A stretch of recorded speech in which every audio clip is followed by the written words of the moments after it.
नमस्कार दोस्तों, कैसे हैं आप सब? उम्मीद करती हूँ कि आप सब बहुत अच्छे होंगे और ये बताने के लिए नीचे कमेंट बॉक्स में श्री हरि विष्णु ज़रूर लिखें। आज के वीडियो में हम बात करते हैं माघ पूर्णिमा कब है, 2024 में 23 को या फिर 24 फरवरी को। पूर्णिमा के दिन कौन-कौन सी बातों को ध्यान देना ज़रूरी है? अगर आप व्रत करती हैं तो आपको क्या करना है और व्रत नहीं रखती हैं तो आपको क्या करना है? अच्छे से वीडियो को देखें। या फिर शनि ग्रह से ग्रसित है, साढ़े साती है, ढैया है, तो ऐसे में जो पूर्णिमा है वो शनिवार का है और माघ पूर्णिमा है तो ये तो सर्वश्रेष्ठ है। तो शनिवार को के दिन भी आपको क्या-क्या करना है वो भी जानेंगे। सबसे पहले बात करते हैं 2024 में माघी पूर्णिमा या फिर माघ पूर्णिमा कब है? तो ये 24 फरवरी को है, दिन जो है वो शनिवार है। तो पूर्णिमा तिथि एक महान तिथि है, पूर्णिमा तिथि हो, अमावस्या तिथि है, ये जो तिथि होता है बहुत ही महान होता है। माघी पूर्णिमा के दिन स्नान दान का बहुत ज़्यादा महत्व होता है। ये पूष मास की पूर्णिमा से स्टार्ट हो जाता है और माघ मास की पूर्णिमा तक ये जो 1 महीना का अवधि होता है, जिस तरह के कार्तिक महीना को कहा जाता है कि बहुत ज़्यादा ये पवित्र महीना होता है, उसी तरीके से माघ महीना को या माघी महीना को भी पवित्र माना जाता है। तो माघ महीने में स्नान और दान का बहुत ज़्यादा महत्व है, तो दान आपको सफ़ेद चीज़ों का ही करना चाहिए।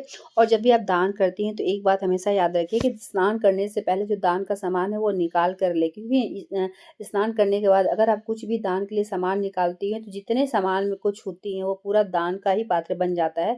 इसीलिए स्नान करने से पहले जो भी आपको छूना है, दान करना है, वो निकाल कर किसी भी बर्तन में रख लें और स्नान करने के बाद तुरंत आपको दान का सामान जो वो छूना चाहिए। सफ़ेद चीज़ों का जो दान जो है वो ज़्यादा से ज़्यादा करें, चाहे चीनी हो, सफ़ेद या अरवा चावल हो।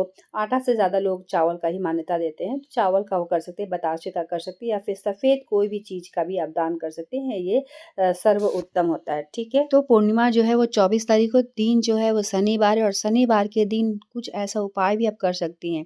तो सबसे पहले साढ़े साती है, ढैया है, पीपल पेड़ में आपको जल ज़रूर सींचना चाहिए और अगर संभव है तो पानी में थोड़ा-सा दूध ज़रूर मिला लें, एक घी का दीपक जलाएँ और अगर आपको किसी भी तरह से यानी धन लक्ष्मी चाहिए, बरकत नहीं हो रहा, तो आपको घी का दीपक जलाना है और अगर किसी भी तरह से आपको कलेश है या फिर कहा जाए किसी भी तरह का ग्रह है, साढ़े साती ढैया है, तो सरसों तेल का आपको दीपक जलाना है। ये दोनों में आप फ़र्क समझ लें।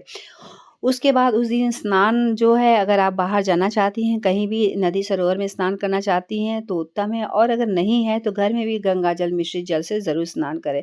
तो स्नान करें, दान करें और सत्यनारायण भगवान का जो कथा है वो आप पूरे दिन में कभी भी करवा सकती हैं।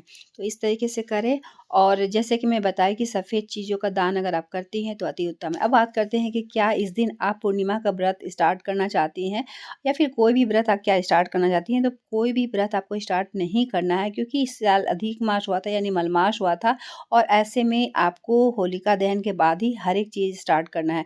पूर्णिमा का जो व्रत है वो कितना करना चाहिए? तो देखिए 32 पूर्णिमा का जो व्रत है वो करना चाहिए और 33वां में जो है उद्यापन करना चाहिए। बहुत ज़्यादा उद्यापन में भी नहीं होता है तामझाम, लेकिन सिंपल तरीके से उद्यापन आप कर सकती हैं। उद्यापन का जो वीडियो है मैं आपको ज़रूर दूँगी कि कैसे उद्यापन किया जाता है।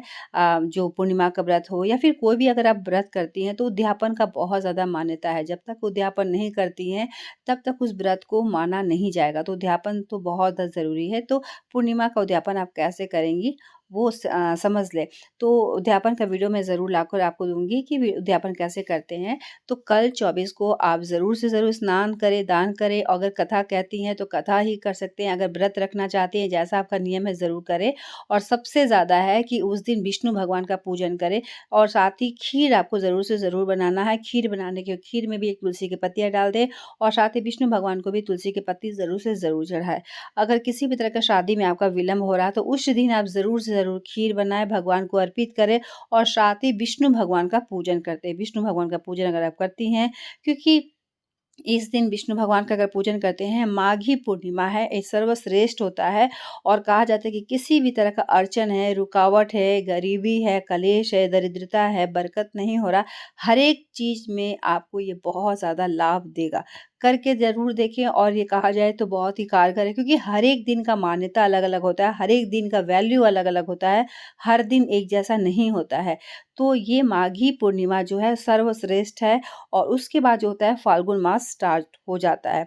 तो वीडियो में अच्छे से आपको बता दी हूँ, फिर भी कोई सवाल है, डाउट है तो नीचे कमेंट बॉक्स में ज़रूर बताएँ। मिलते हैं एक नए वीडियो के साथ, तब तक के लिए धन्यवाद।